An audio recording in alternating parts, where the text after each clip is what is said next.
మహాశివరాత్రి గొప్ప పర్వదినం. ఏ కాలమునందు ఎవరిని ఆరాధన చెయ్యాలో, ఆ ఆరాధనా క్రమం ఎలా ఉండాలో మనకి ఋషులు నిర్ణయం చేసి ఇచ్చారు. అందుకే సనాతన ధర్మంలో ఋషిప్రోక్తమైనటువంటి విషయములకు అంత గొప్ప ప్రాధాన్యత ఏర్పడింది. మహాశివరాత్రి అనేటటువంటిది మాఘమాసంలో కృష్ణపక్షంలో వచ్చేటటువంటి చతుర్దశి తిథి నాడు. అయితే ఈ మహాశివరాత్రి నాటి అర్ధరాత్రి వేళ జ్యోతిర్లింగము ఆవిర్భవించింది అని. యథార్థమునకు అర్ధరాత్రి వేళ జ్యోతిస్వరూపంతో ఆవిర్భవించినటువంటివి ఒక సంవత్సర కాలంలో రెండు మనకి కనపడతాయి. ఒకటి శ్రావణ మాసంలో కృష్ణపక్షంలో అష్టమి తిథి నాటి అర్ధరాత్రి వేళ కృష్ణ భగవానుడి యొక్క ఆవిర్భావం. కృష్ణం వందే జగద్గురుం అంటాం. అజ్ఞానం అనేటటువంటి చీకటిని తొలగించడంలో దీపం లాంటివాడు గురువు.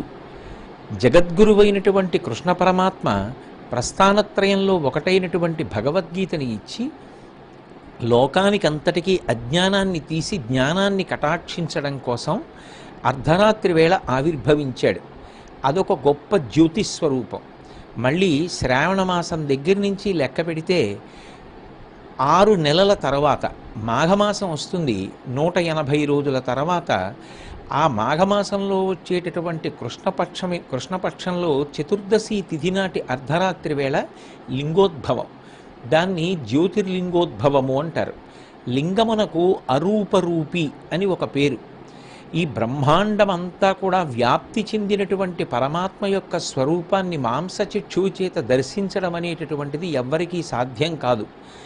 నెయ్యి పాలలోనే ఉన్న నెయ్యి కొంత పరిశ్రమ చేస్తే తప్ప ఎలా కనపడదో, విశ్వమంతా నిండిపోయినటువంటి విశ్వనాథుడు అలాగే మాంసచక్షువుకి గోచరము కాడు.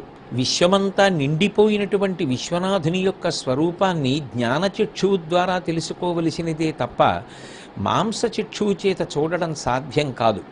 కానీ అటువంటి పరమాత్మ ఈ మహాశివరాత్రి నాటి అర్ధరాత్రి వేళ జ్యోతిర్లింగంగా వచ్చాడు. జ్యోతిర్లింగముగా రావడం వెనక ఉన్నటువంటి ప్రధానమైన కారణం, కటిక చీకటిలో కంటిని మొట్టమొదట ఆకర్షించేది ఏది అంటే జ్యోతి. ఎక్కడ దీపం ఉంటుందో, ఎక్కడ కాంతి ఉంటుందో దానిని తొందరగా కన్ను పట్టుకుంటుంది. అందున అది అర్ధరాత్రి వేళ అనుకోండి, చీకటి బహుదట్టంగా ఉంటుంది. కాబట్టి ఆ కాలమునందు ఉండేటటువంటి దీపాన్ని కన్ను బాగా పట్టుకుని చూస్తుంది. అర్ధరాత్రి వేళ లింగోద్భవము అన్న మాటకు అర్థం ఏమిటంటే, కటిక చీకటి అనబడేటటువంటి అజ్ఞానాంధకారమునందు కొట్టుమిట్టాడుతూ ఆత్మ అనాత్మల యొక్క వివేకము నశించి మళ్ళీ పుడుతూ శరీరాన్ని విడిచిపెడుతూ సంసార పరిభ్రమణము చేస్తున్నటువంటి జీవుణ్ణి ఉద్ధరించడానికి, జ్ఞానమును కటాక్షించడానికి, భక్తితో చేసినటువంటి కర్మాచరణమును ప్రాతిపదికగా స్వీకరించి అనుగ్రహించడానికి జ్యోతిర్లింగముగా ఆవిర్భవించాడు.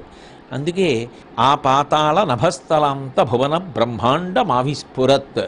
పాతాళం కన్నా క్రింద నుండి అంతరిక్షం కన్నా పై వరకు వ్యాప్తి చెందినటువంటి ఒక గొప్ప జ్యోతిర్లింగ స్వరూపంతో ఆయన ఆవిర్భవించాడు. కరచరణాదులతో ఉన్నాడా అంటే కరచరణాదులతో లేడు. అలాగని ఏ రూపము లేదా అంటే ఒక రూపం ఉన్నది. ఒక రూపము ఉన్నది, రూపము లేనిది. కాబట్టి అంతటా నిండి నివిడీకృతమైనటువంటి స్వరూపమునకు తర్వాత ఉండేటటువంటి స్వరూపంగా అరూపరూపిగా లింగాన్ని ఋషులందరూ కూడా ధ్యానం చేసి స్తుతి చేశారు. అందుకే లింగమునకు అరూపరూపి అని పేరు. ఆ లింగస్వరూపం ఏదైతే ఉందో అందులోంచే సాకారమైనటువంటి శివస్వరూపము ఆవిర్భవించింది. ఎవరైతే భగవంతుణ్ణి ఒక రూపంతో చూడకుండా మేము ఉండలేమని ఆర్తి చెందారో అటువంటి వారు మాంసచక్షువుతో దర్శనం చెయ్యడానికి వీలైనటువంటి ఒక రూపాన్ని స్వీకరించి నెయ్యి పేరుకున్నట్టుగా, తోడుకున్నట్టుగా, ఘనీభవించినట్టుగా ఒక రూపాన్ని పొంది భక్తులకు సాక్షాత్కరించాడు. అలా సాక్షాత్కరించినప్పుడు అనేకమైనటువంటి లీలామూర్తులుగా ఈ భూమి మీదకు వచ్చాడు. ఆ వచ్చినటువంటి మూర్తులే లీలామూర్తులు.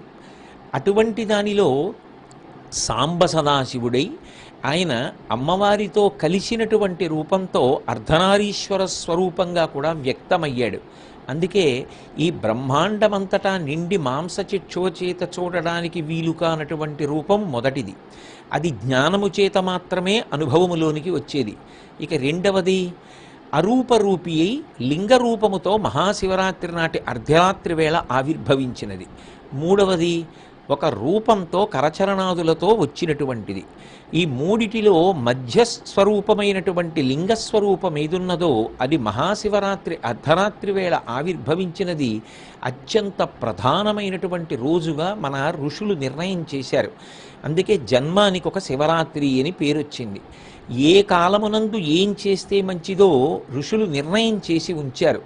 గ్రహణ కాలాన్ని పంచాంగకర్తలు ఎలా పట్టుకోగలుగుతున్నారో, కాల గణనము ఎలా చేశారో, ఏ కాలమునందు మనం ఎలా ప్రవర్తిస్తూ ఉంటామో, అలాగే ఒక్కొక్క కాలమునందు దైవారాధన ఏ ప్రకారంగా చేస్తే ఎక్కువ అనుగ్రహ సిద్ధి కలుగుతుందో లెక్క కట్టి ఆ విధమైనటువంటి ఆరాధనా క్రమాన్ని ఇచ్చినటువంటి ఋషులకు మన జాతి అంతా కూడా రుణపడిపోయింది.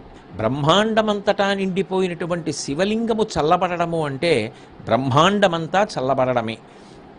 మన దేశంలో ఎవరికైనా ఆశీర్వచనం చేస్తే నువ్వు చల్లగా ఉండాలి, నీ కుటుంబం చల్లగా ఉండాలి, నీ ఊరు చల్లగా ఉండాలి, నీ మనసు చల్లగా ఉండాలి అంటారు. అందరూ చల్లగా ఉండాలి అన్న మాట వెనక ఉన్నటువంటి సారాంశం అందరూ శాంతంగా ఉండాలి, అందరూ ధర్మతత్పరులై ఉండాలి, అందరూ ఏ ఇబ్బంది లేకుండా హాయిగా జీవనాన్ని గడపాలి, అన్నవస్త్రాదుల వంటి ప్రాథమికమైనటువంటి అవసరములకు లోటు రానటువంటి స్థితి కలగాలి. ఇవన్నీ కల్పించగలిగినటువంటి కంటికి కనపడనటువంటి ఒక అదృశ్యమైనటువంటి శక్తిని పరమేశ్వరుడిగా నిర్ణయించి ఆరాధించడం సనాతన ధర్మంలో ఉండేటటువంటి ప్రధానమైనటువంటి ఉద్దేశ్యం. ఆ లింగము చల్లబడితే బ్రహ్మాండమావిస్ఫురత్, అండస్వరూపంలో ఈ బ్రహ్మాండమంతా కూడా ఉంటుంది. కాబట్టి దానికి ప్రతీకగా ఈ సృష్టికి, స్థితికి, లయకి కారణమైనటువంటి ప్రధానమైనటువంటి శక్తి స్వరూపం ఏదున్నదో దానినే లింగముగా భావిస్తారు. ఎవ్వడు సృజించు ప్రాణుల ఎవ్వడు రక్షించు త్రుంచు ఎవ్వడనంతుండెవ్వడు విభుడెవ్వడు వాడి విధమున మనుచు బెనుచు హేలారతుడై అని. అటువంటి లింగస్వరూపానికి అభిషేకం చేస్తే ఆ అభిషేకం కోసమని చెప్పి ఋషిప్రోక్తమైనటువంటి వివిధ పదార్థములను వినిమయం చేస్తే ఆ లింగము చల్లపడితే ఆ చల్లపడినటువంటి లింగము యొక్క కారణముగా బ్రహ్మాండమంతా చల్లబడి అందరూ సంతోషంగా ఉంటారు. ఒక పెద్ద చెట్టుకి నీళ్లు పొయ్యాలి అంటే ప్రతి కొమ్మకి ప్రతి ఆకుకి నీళ్లు పొయ్యడం సాధ్యం కాదు. చెట్టు అంతా బాగుండాలి అని అనుకున్నప్పుడు చెట్టు మొదట్లో నీళ్లు పోస్తారు. చెట్టు మొదట్లో నీళ్లు పోస్తే చెట్టంతా వృద్ధిలోకి వస్తుంది, చక్కగా నిలబడుతుంది, ఊంచుకుంటుంది, చిగుర్లు వేస్తుంది, ఆకులు తొడుగుతుంది, పువ్వులు పూస్తుంది, పిందెలు కాస్తుంది, కాయలవుతాయి, పళ్ళవుతాయి, ఇంతమందికి కావలసినంత ఆహారమును సమకూరుస్తుంది. చెట్టు మొదట్లో నీళ్లు పోయడం ఎటువంటిదో శివలింగానికి అభిషేకము చేసి బ్రహ్మాండమంతా చల్లగా ఉండాలని కోరుకోవడం కూడా అటువంటిది. అందుకే బ్రహ్మాండమంతటా నిండిపోయినటువంటి శివలింగమునకు ప్రతీకగా పార్థివలింగాన్ని తయారు చేసి కానీ, లేదా శివాలయానికి వెళ్ళి శివాలయంలో ఉండేటటువంటి శివలింగానికి కానీ అభిషేకం చేస్తారు. ఆ అభిషేకం చేసినప్పుడు యజుర్వేదాంతర్గతమైనటువంటి రుద్ర నమక చమక ప్రశ్నతోటి ఆ మంత్రములతోటి అభిషేకం చేస్తారు. అదే జ్ఞానముగా పరిఢవిల్లిన నాడు అంతటా నిండి నిబిడీకృతమైనటువంటిది పరమేశ్వరుడు తప్ప వేరొకటి లేదు అనేటటువంటిది అనుభూతి రూపంలో అన్వయమవుతుంది. అసలు ముందు ఏ ప్రయత్నం చేయకుండా, భక్తితో కూడినటువంటి కర్మాచరణము చెయ్యకుండా, కేవలం ఒక పుస్తకం చదువుకున్నంత మాత్రం చేత వచ్చేసేటటువంటి జ్ఞానము కాదు భగవత్ సంబంధము.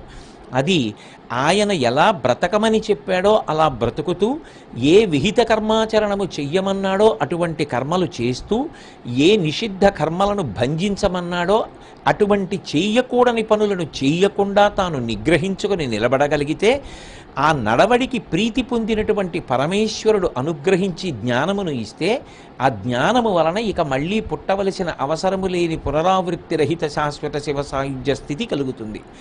అటువంటి స్థితి కలగడానికి ఒక్కరోజైనా సరే విశేష ఫలితమును ఇవ్వగలిగినటువంటి శక్తి ఈ మహాశివరాత్రి పర్వదినమునకు ఉన్నది. ఒక కారాగారంలో సత్ప్రవర్తనతో ఉన్న వాళ్ళని గాంధీ జయంతి నాడు విడుదల చేస్తారు. ఒక్కొక్కసారి ప్రశ్నాపత్రం చాలా కష్టంగా ఉంది అనుకుంటే 25 మార్కులు వచ్చినా కూడా వాళ్ళని ఉత్తీర్ణులను చేయమని ప్రభుత్వం నిర్ణయం చేస్తుంది.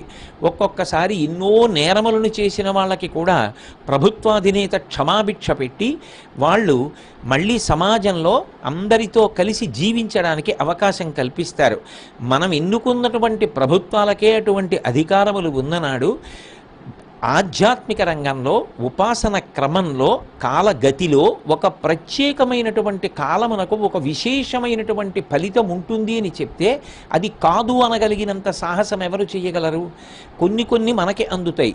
కొన్ని శాస్త్రమునందు ప్రవీణులు దక్షులు అటువంటి కర్మాచరణము చేసిన వారు ధర్మతత్పరులు మహాభక్తులైనటువంటి ఋషులకు అంది జాతి ప్రయోజనం కోసమని అందరూ అలా ఆచరించి భగవంతుని యొక్క అనుగ్రహమునకు పాత్రులు కావాలని ఇటువంటి విశేషములన్నిటినీ కూడా నిర్ణయించి మనకి అందించారు. పెద్దల మాట పాటించడం అనేటటువంటి సక్రమమైన విధానాన్ని అలవాటు చేసుకున్న జాతి కనుక ఋషిప్రోక్తమైనటువంటి ఆ విషయములను ఆచరించి శివానుగ్రహమునకు పాత్రులవుతూ ఉంటారు. ఆయన 3 రకములైనటువంటి లయలు చేస్తూ ఉంటాడు. స్వల్పకాలిక లయ అంటే రాత్రి అన్ని ప్రాణులకు నిద్రనిచ్చి నిద్రాకాలాన్ని సుఖంగా ఉండేటట్టుగా నిర్ణయించి నిద్రలో కష్టపడినప్పుడు బడలిపోయినటువంటి అంగ ప్రత్యంగములకు ఇంద్రియములకు సేద తీర్చి మళ్ళీ శక్తినిస్తాడు. అలాగే ఆత్యంతిక ప్రళయము అంటే జ్ఞానదాత మహేశ్వర, భక్తితో కూడిన కర్మాచరణము చేసిన వాని యందు ప్రీతి చెంది అజ్ఞానమును తొలగించి జ్ఞానమునిస్తాడు. అది భగవంతుడు చెయ్యవలసినటువంటి పని. అందుకే ఆయన ప్రీతి కొరకు కర్మాచరణం వచ్చింది. అలాగే ఎన్ని జన్మలెత్తినప్పటికీ తనని పొందలేక విచారిస్తున్న వాళ్ళని తానే పొంది కొంతకాలము విశ్రాంతినివ్వడం కోసం మహాప్రళయాన్ని చేస్తాడు. ఈ 3 చెయ్యడం వెనకాతల అపారమైనటువంటి దయ కలిగిన వాడై ఉంటాడు.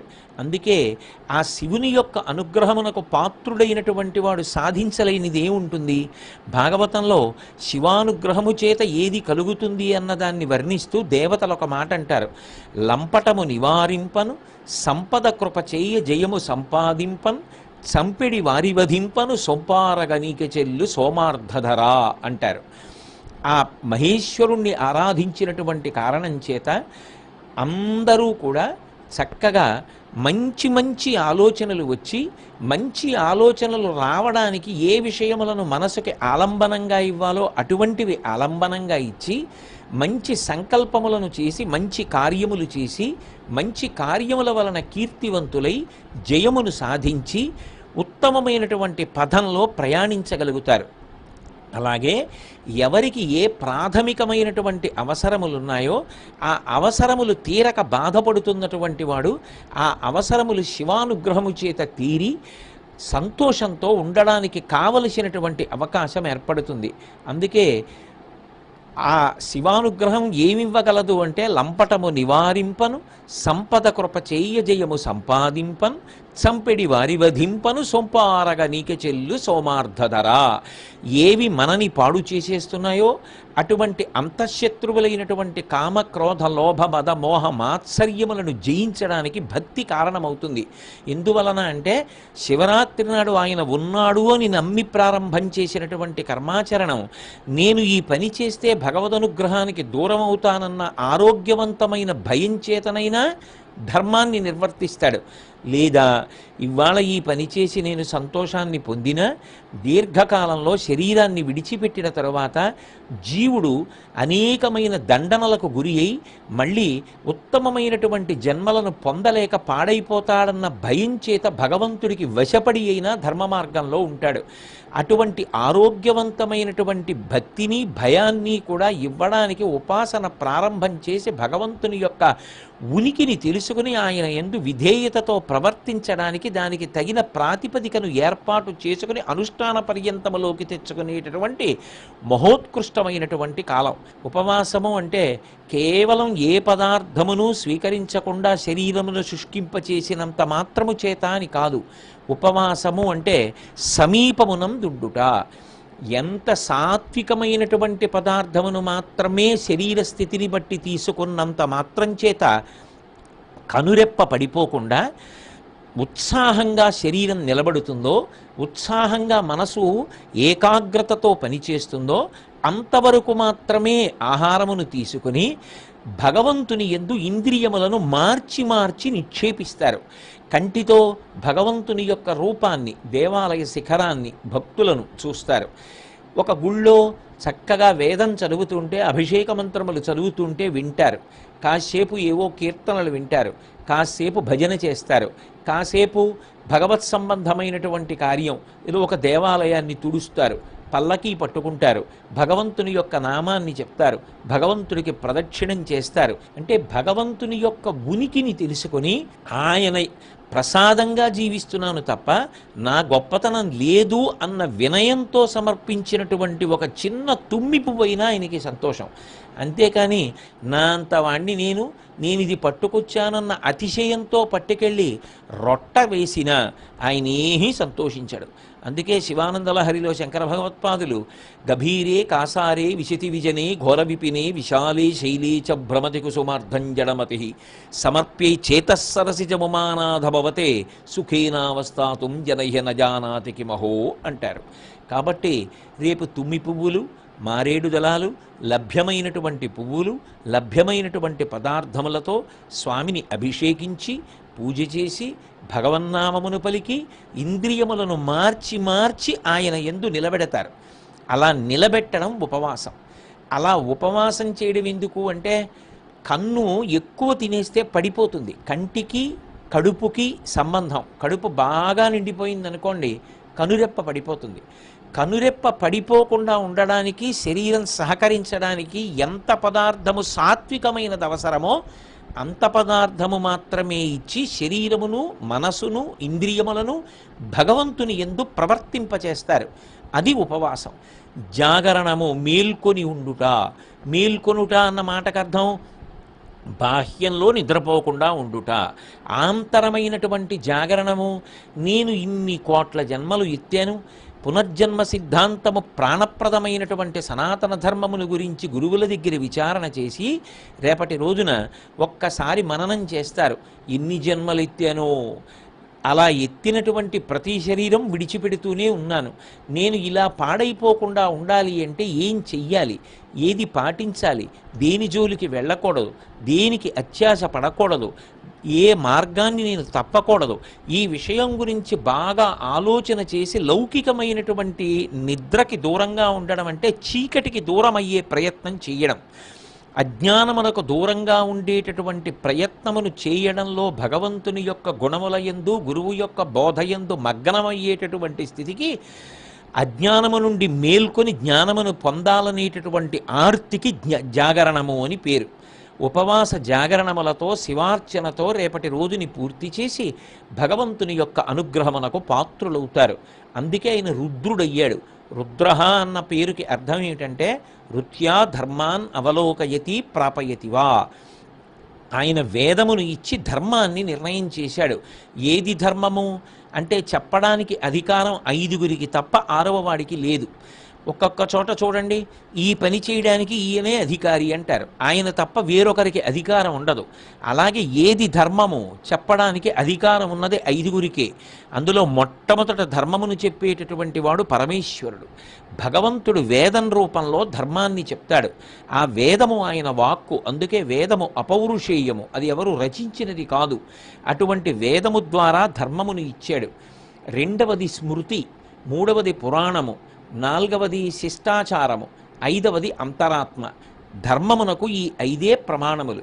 ఇందులో ఎవరు ఈ ధర్మాన్ని పట్టుకోవాలనేటటువంటి తాపత్రయాన్ని పొందుతారో, ధర్మాచరణము చేస్తారో అది శివానుగ్రహమే.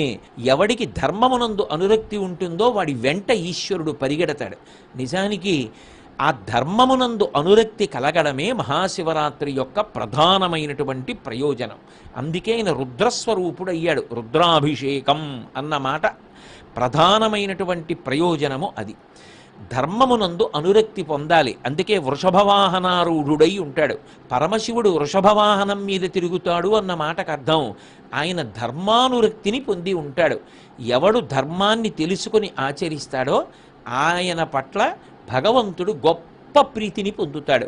కాబట్టి మనందరం కూడా చక్కగా భక్తి శ్రద్ధలతో ఈ మహాశివరాత్రిని నిర్వర్తించి పరమశివుని యొక్క అనుగ్రహ విశేషము చేత అందరం ధర్మమునందు అనురక్తి పొందినటువంటి వారమై మనం ప్రశాంతంగా ఉంటూ మన చుట్టూ ఉన్నవాళ్ళు కూడా ప్రశాంతంగా ఉండడానికి తగినటువంటి మార్గాన్ని ఏర్పడేటట్టుగా శాయశక్తులా ప్రయత్నం చేద్దాం.